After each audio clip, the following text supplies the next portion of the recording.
کہ نبی کریم صلی اللہ علیہ وسلم نے ایک بات ارشاد فرمائی جو میں اکثر یہ حدیث نقل کرتا ہوں اور کوشش کرتا ہوں لوگوں تک کنوے ہو جائے، اور شاید نبی پاک صلی اللہ علیہ وسلم کی یہ بات ہی ہمارے دلوں پر اثر کر جائے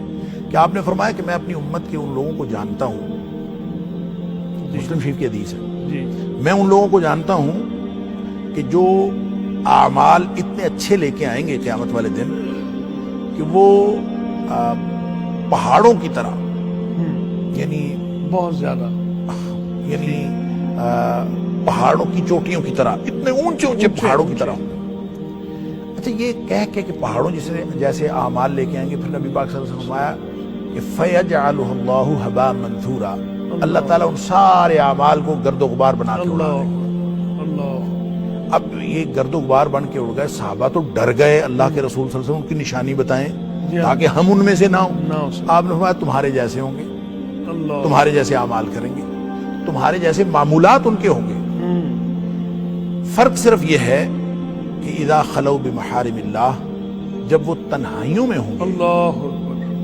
تو انتہکوہا، جب وہ تنہائیوں میں اللہ کی حرمتوں کو پامال کریں گے، جب بھی کبھی ان کا تنہائیوں میں موقع ملے گا تو اللہ کی حرمتوں کو پامال کریں گے. تو اصل بے حیائی جو ہے اس سے بچنا ہے تو خلوتیں پاکیزہ کرنی پڑیں گی،